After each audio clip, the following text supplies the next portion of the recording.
Durante el tiempo de la Segunda Guerra Mundial, eh, dos jóvenes, uno llamado Hans y su hermana Sophie Strull, el primero de 24 años y la chica de 21 años, fueron decapitados el 22 de febrero de 1943 por el régimen nazi. La condena dictada por el tribunal fue alta traición. ¿Qué fue lo que sucedió?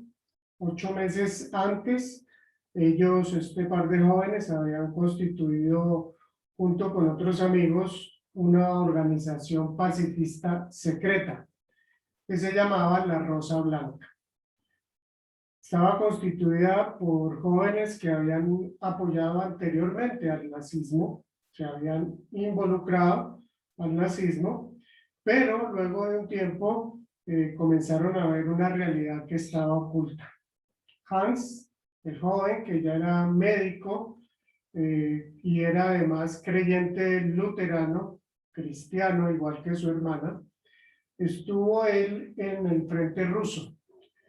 Él, siendo médico, entonces fue testigo del sufrimiento, no solo de los soldados alemanes, sino también de los soldados rusos.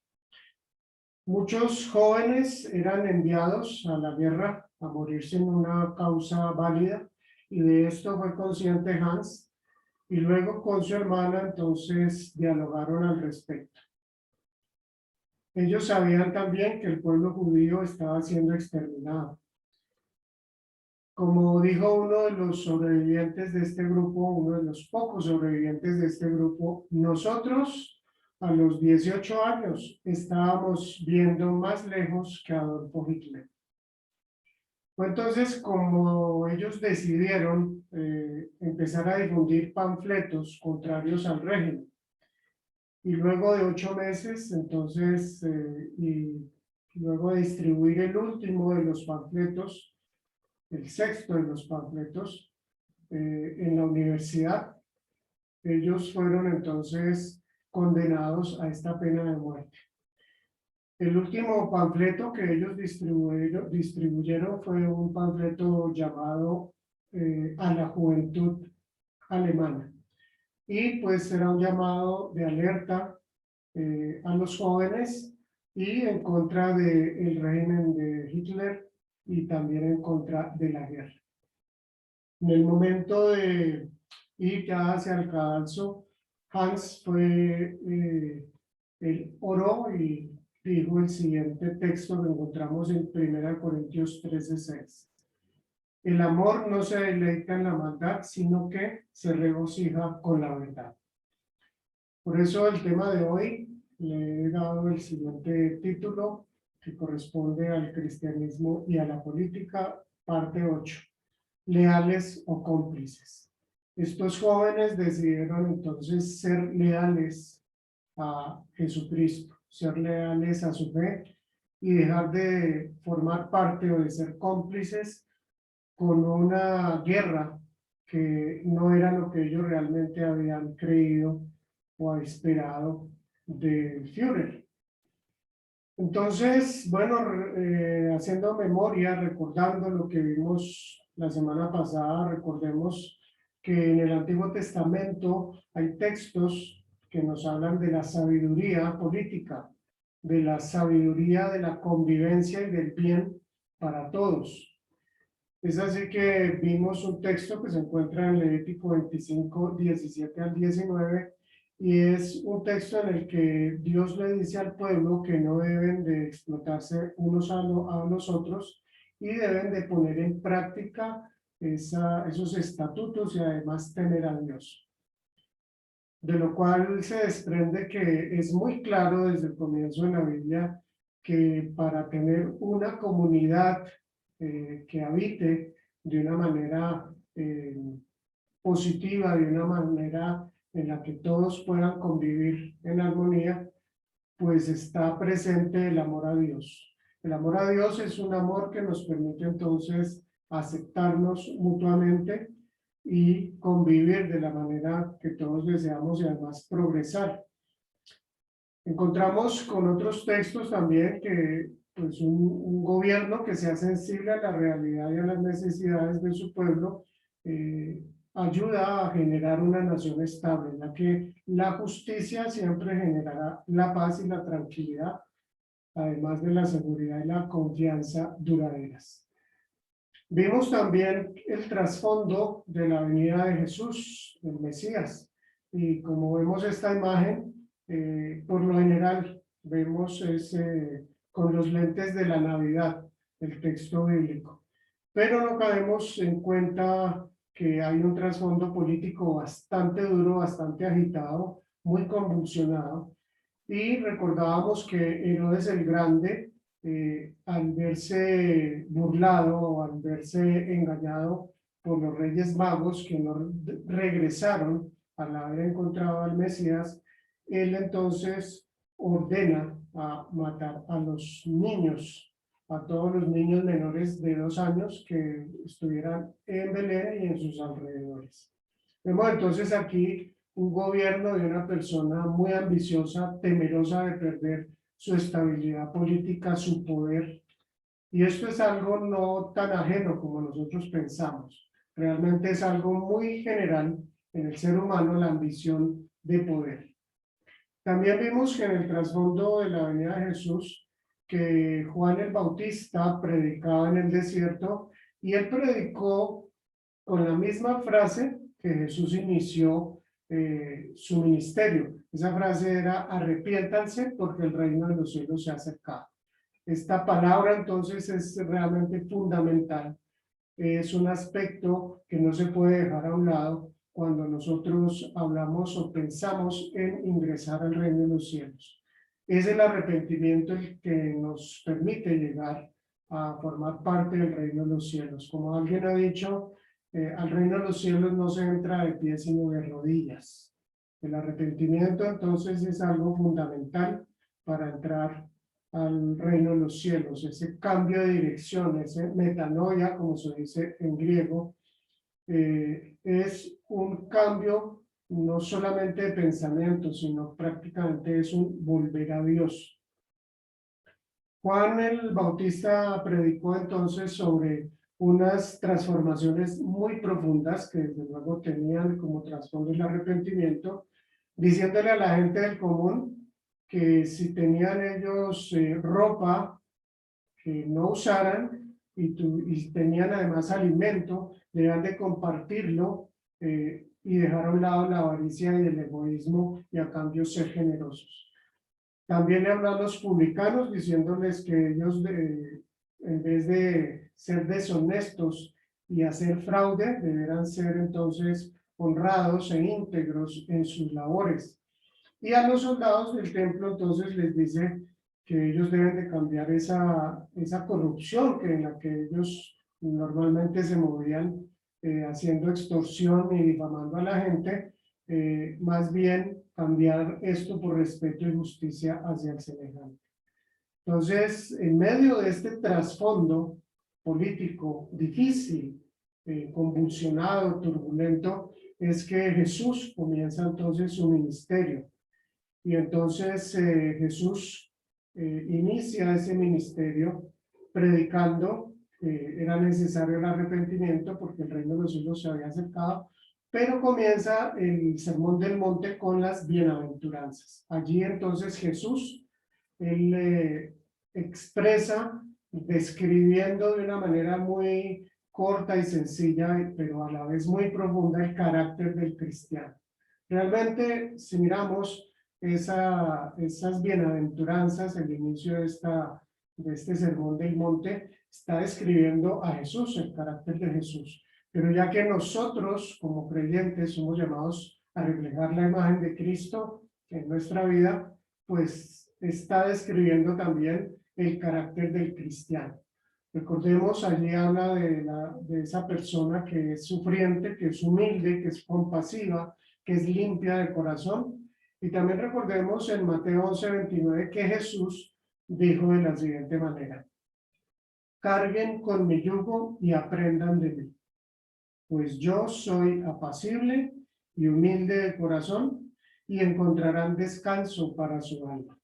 Es esto entonces una descripción que hace Jesús de él mismo, pero que tiene que formar parte también del carácter del cristiano, del creyente. Ser discípulo implica seguir a Cristo, implica vivir como Él vivió, implica entonces llevar la gloria a Él, reflejarla, como dice Colosenses 2:18. Nosotros reflejamos como en un espejo la gloria del Señor. Es parte entonces de ser discípulos de Jesús. Todo esto lo enseña entonces Jesús en medio de este contexto difícil, porque podemos, si no tenemos en cuenta esto, podemos pensar pues que Jesús enseñó todo esto en medio de un mundo idealista, un mundo perfecto, pero lejos de eso estaba la realidad en ese momento en la que Jesús está dando estas enseñanzas. Bien, hablemos entonces muy rápidamente de la sabiduría política en el Antiguo Testamento.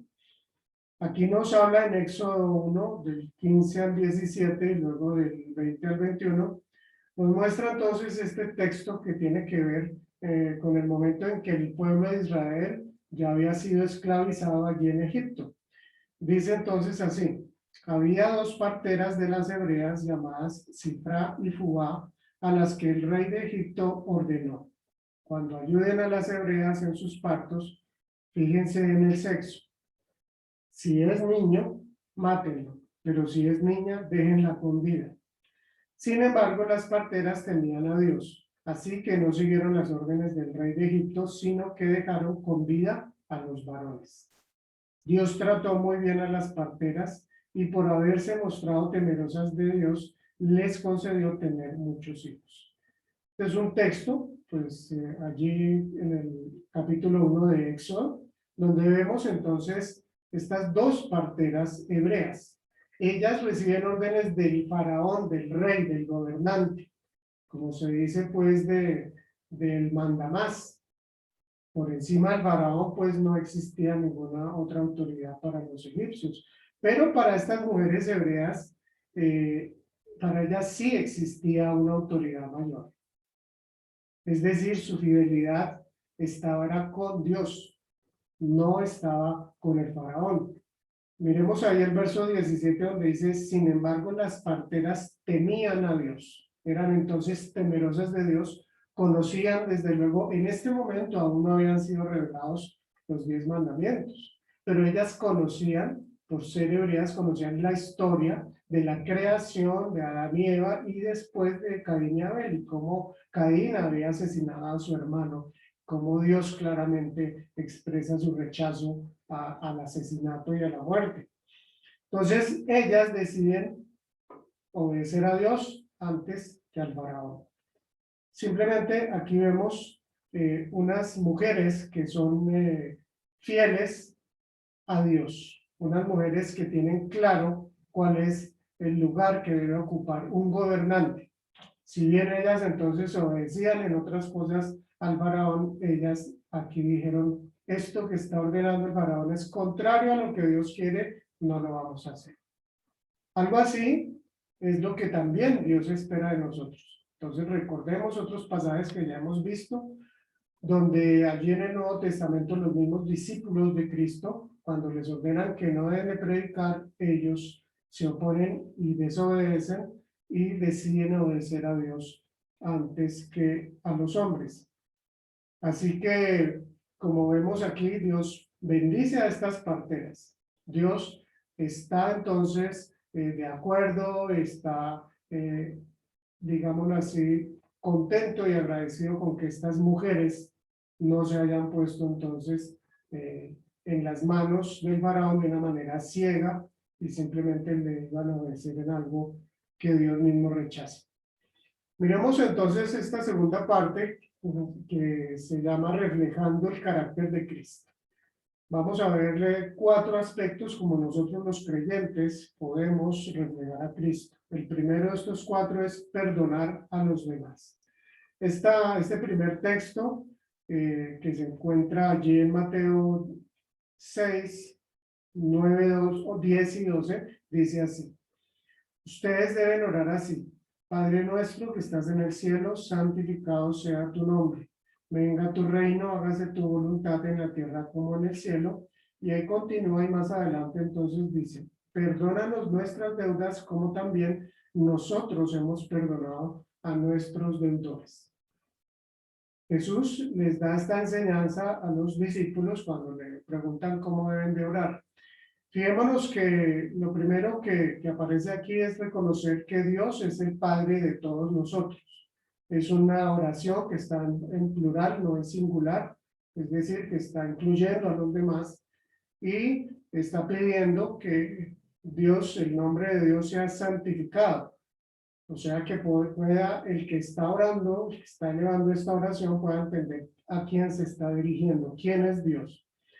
Y además, en el verso 10 lo que pide es que el reino de Dios, el reino de los cielos, sea haciendo su voluntad, Dios mismo aquí en la tierra como en el cielo.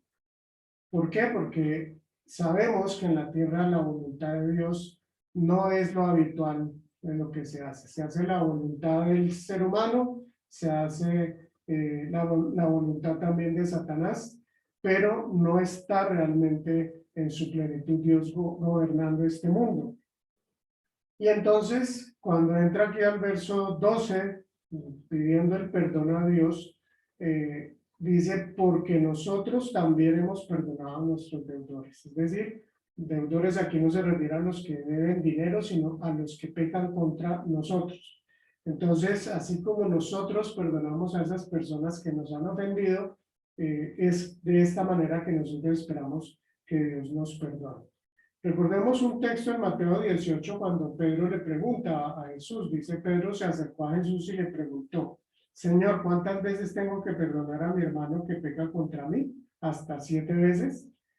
No te digo que hasta 7 veces, sino hasta 77 veces, le contestó Jesús. Esta es una forma muy hebrea de contestar en la que Jesús le está diciendo a Pedro, no 7 veces, que para ti puede ser mucho perdonar 7 veces, al parecer, sino muchísimo más. Es decir, el perdón que Dios espera de nosotros es un perdón muy amplio, constante, continuo. Un perdón que no está limitado. ¿Por qué? Asimismo Dios lo hace. Esta respuesta que Jesús le da a Pedro, se la da antes de enseñar una parábola que es la parábola del esclavo que no perdonó, el siervo que no perdonó. Es decir, es la historia en la que un hombre es perdonado, le es perdonada una deuda imposible de pagar, le es perdonada por el rey.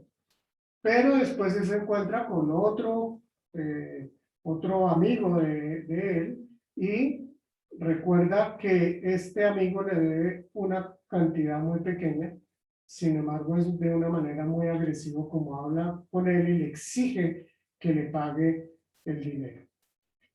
Y es entonces como quienes lo observan, le avisan al rey de cómo está orando esta persona y el rey muy molesto le llama la atención y pues le dice cómo no pudiste perdonar a tu amigo una suma tan pequeña cuando yo te perdoné una que no podías pagar.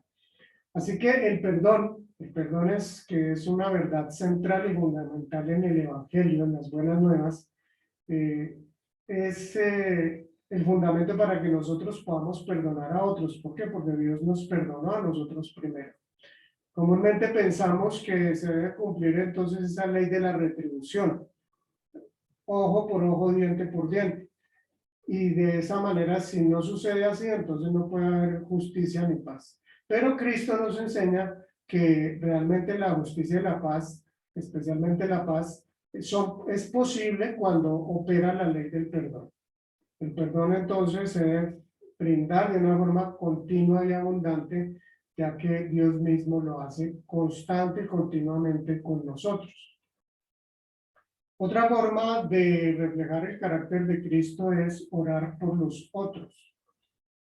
Miremos este texto que se encuentra allí en Mateo 5 y que forma parte del Sermón del Monte. Dice así: ustedes han oído que se dijo, ama a tu prójimo y odia a tu enemigo. Pero yo les digo, amen a sus enemigos y oren por quienes los persiguen, para que sean hijos de su Padre que está en el cielo. Él hace que salga el sol sobre malos y buenos y que llueva sobre justos e injustos. Si ustedes aman solamente a quienes los aman, ¿qué recompensa recibirán? ¿Acaso no hacen eso los recaudadores de impuestos? Y si saludan a sus hermanos solamente, ¿qué demás hacen ustedes? ¿Acaso no hacen esto hasta los gentiles? Por tanto, sean perfectos, así como su Padre Celestial es perfecto. Vemos este texto, pues también va de la mano con el texto anterior, y también pues con esta primera forma de reflejar la luz o el carácter de Cristo, que es perdonar a los demás. Si yo he perdonado a los demás, pues también me es posible orar por nosotros. Y aquí en este caso se está refiriendo a los enemigos. Fijémonos en el verso 44 que comienza Jesús diciendo, pero yo les digo, poniendo entonces, haciendo referencia a un mandamiento anterior o algo que se enseñaba antes. Realmente no era un mandamiento que Dios hubiera dado, tal como lo dice aquí, ama a tu prójimo y odia a tu enemigo, pero era algo que se había vuelto una tradición de una forma normal y común. Es más, es algo que incluso en nuestros días así se piensa, así lo piensa mucha gente.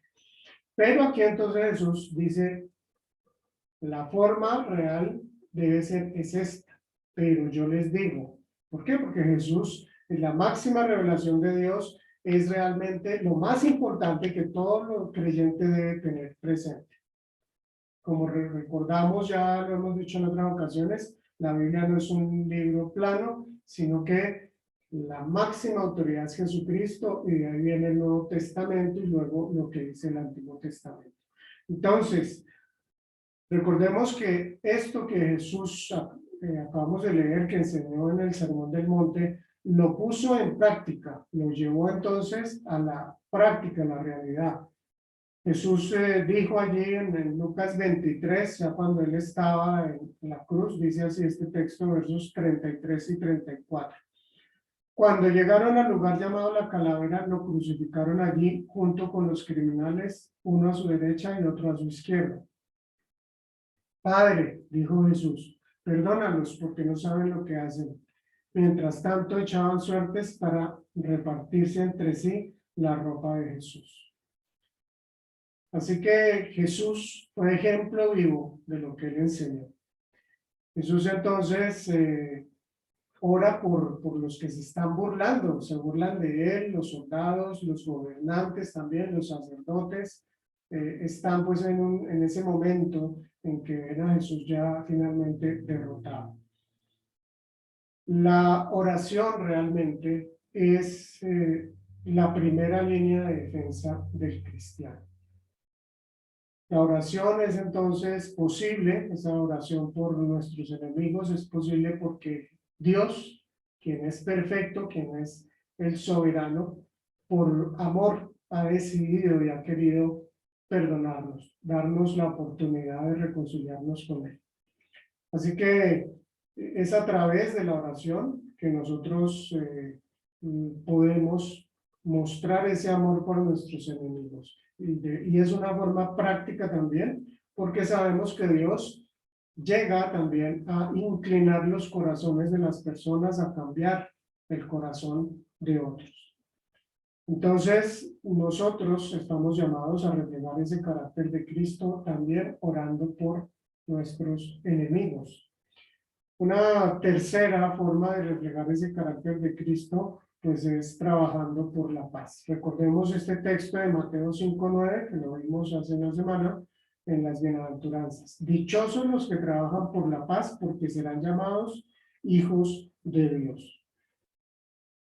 Únicamente los que merecen ser llamados o van a ser llamados hijos de Dios son los que trabajan por la paz, no los que luchan, no los que hacen las guerras, las batallas, los enfrentamientos.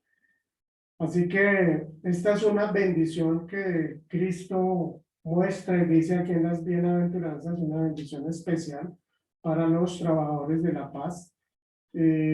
Trabajar por la paz en donde quiera que haya oportunidad, ese es un privilegio que es bendecido por Dios. No quiero decir con esto que siempre va a salir todo bien, no. Simplemente Jesús lo dice ya al final de este pasaje de las bienaventuranzas. Recordemos que Jesús comienza con una bienaventuranza y al mismo tiempo así termina estas 8 bienaventuranzas, diciendo que el reino de los cielos es de estas personas, el presente, pero habla de cosas que recibiremos hacia el futuro. Dice en el verso 12, alégrense y llénense de júbilo porque les espera una gran recompensa en el cielo. Así que en el hogar, en la iglesia, en el barrio, en la comunidad, en la ciudad, en la nación, cuando podamos trabajar por la paz, pues hagámoslo. Esto entonces lo hacemos principalmente cuando nosotros predicamos el evangelio, las buenas nuevas. Nosotros entonces podemos predicar desde luego no solo con las palabras, sino también con los hechos, con las obras. Ese evangelio, el evangelio de la paz, el evangelio de la reconciliación con Dios. ¿Por qué? Porque primeramente necesitamos esa reconciliación con Dios para poder reflejar entonces ese carácter de Cristo. Y este texto que encontramos en Efesios 12, que nos dice, Efesios 12, 14 al 17, porque Cristo es nuestra paz, de los dos pueblos ha hecho uno solo, el cual está hablando de los judíos y de los gentiles, es decir, todos los que no son judíos. Ha hecho uno solo, derribando mediante su sacrificio el muro de enemistad que nos separaba, pues anuló la ley con sus mandamientos y requisitos. Esto lo hizo para crear en sí mismo de los dos pueblos una nueva humanidad al hacer la paz, para reconciliar con Dios a ambos en un solo cuerpo mediante la cruz, por la que dio muerte a la enemistad. Él vino y proclamó paz a ustedes que estaban lejos y paz a los que estaban cerca. El apóstol Pablo entonces aquí nos está hablando de cómo ese sacrificio de Cristo es suficiente para reconciliarnos con Dios. Pero además no es solamente en esta dirección del ser humano hacia Dios, sino también del ser humano con los demás. Esa reconciliación con los otros, con los que hemos considerado enemigos. Aquí entonces le habla a los gentiles y a los judíos, indicándoles, diciéndoles que es en Cristo que podemos ser un solo pueblo. Bien, pasamos entonces ya a la cuarta y última forma de reflejar el carácter de Cristo. En las bienaventuranzas, vamos a pasar a este texto que se encuentra en Romanos 12, 20, 21 y trata de hacer el bien. Fijémonos que entonces todos estos aspectos tienen que ver uno con el otro. Dice así Romanos 12, 20, 21. Si tu enemigo tiene hambre, dale de comer. Si tiene sed, dale de beber. Actuando así, harás que se avergüence de su conducta. No te dejes vencer por el mal. Al contrario, vence el mal con el bien. El texto que encontramos en el primer versículo, en el 20, es un texto que aparece ya en el Antiguo Testamento en Proverbios. Pero lo toma aquí el apóstol Pablo y le agrega esta última frase del 21, de no dejarnos vencer por el mal, sino vencer el mal con el bien. Es algo que, digámoslo así, es superior a las fuerzas humanas. Va más allá de la realidad del ser humano. Ningún ser humano se le ocurre esto, vencer con el bien el mal. Es entonces el evangelio, es lo que Dios mismo ha hecho con el ser humano. Él decidió amarnos sin que nosotros lo mereciéramos. Y podemos también ver Romanos 13, allí el capítulo siguiente, donde dice así, porque los mandamientos que dicen, no cometas adulterio, no mates, no robes, no codicies, Y todos los demás mandamientos se resumen en este precepto. Ama a tu prójimo como a ti mismo. El amor no perjudica al prójimo, así que el amor es el cumplimiento de la ley. Este texto nos hila perfectamente todos estos aspectos que hemos visto sobre cómo reflejar ese carácter de Cristo. Recordemos entonces que lo primero es perdonar a los demás. Lo segundo es orar por los otros, incluso los enemigos. Lo tercero es trabajar por la paz y este último aspecto, hacer el bien. Hacer el bien de una manera constante, no viendo si se lo merece o no se lo merece esta otra persona. Veremos esta imagen que nos muestra cómo esta oveja le ofrece una rosa o una flor a un lobo, una persona que o un ser, otro animal que le puede causar incluso hasta la muerte. Entonces, hacer el bien y esa forma de nosotros reflejar el carácter de Cristo es algo que solo es posible porque el amor de Dios está en nosotros, en nuestra vida, en nuestro corazón, porque hemos entendido lo maravilloso, lo grande, lo valioso que ha sido ese perdón que Dios nos ha dado sin que nosotros realmente lo merezcamos. Ese amor de Dios es el que nos puede capacitar para hacer constantemente el bien a otros a pesar de que nos agredan. Recordemos el texto que Hans Schull, el joven alemán que fue decapitado en la Segunda Guerra Mundial, él oró en los siguientes pasajes que se encuentran en 1 Corintios 13. El amor no se deleita en la maldad, sino que se regocija con la verdad. Todo lo disculpa, todo lo cree, todo lo espera, todo lo soporta. Hans y Sophie Schull se dieron cuenta un poco tarde, pero se dieron cuenta que estaban perteneciendo a un grupo que realmente estaba siendo opuesto a las enseñanzas de Cristo. Estaba cometiendo una serie de injusticias y de pecados que ellos realmente en un principio no lo habían podido percibir. Decidieron entonces dejar de ser cómplices de estos pecados del nazismo y comenzar a ser leales a Cristo, a su Señor y Salvador. Asimismo, entonces, si nosotros somos creyentes, también estamos llamados a ser objetivos y ser consecuentes, objetivos con lo que creemos, con lo que pensamos, y ser consecuentes, obrar de esa manera, pensar y actuar de esa manera. Entonces, evaluemos de manera constante lo que nosotros estamos pensando y si encontramos cosas equivocadas, pues arrepintámonos, es lo que Dios espera, y corrijamos entonces ese camino, permitamos que Dios nos renueve ese pensamiento y podamos entonces nosotros seguir adelante viviendo de una manera mucho más clara en cuanto al cristianismo. Vamos entonces a las conclusiones. Esta primera, por ser ciudadano del reino de los cielos, soy leal a Cristo en todas las áreas de mi vida. Recordemos, en todas las áreas de mi vida. Cada vez que leamos estos pasajes que hoy he compartido y los anteriores, fijémonos si es que nosotros a veces no le colocamos sí, pero cuando o a menos que. Entonces, debes de amar a tu prójimo como a ti mismo, pero hasta cuando me trate bien, porque si me trata mal, entonces ya no lo voy a amar. Debes entonces de perdonar al que te ofende.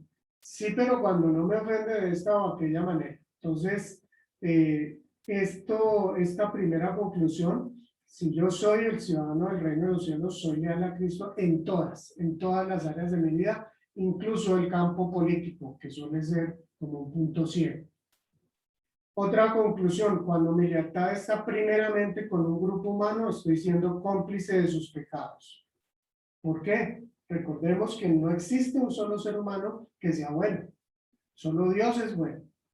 Sí, claro, existen unos seres humanos mucho más malvados que otros, pero esto implica que donde haya seres humanos y donde se desarrolle ese grupo va a ser imperfecto, va a tener cosas incluso opuestas a la voluntad de Dios. Es decir, hay pecado.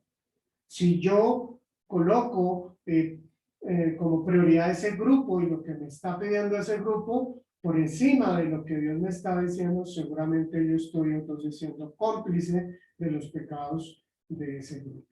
Y por último, reflejo la imagen de Cristo cuando perdono a los que me ofenden. Esto fue lo primero que vimos. Oro por mis enemigos.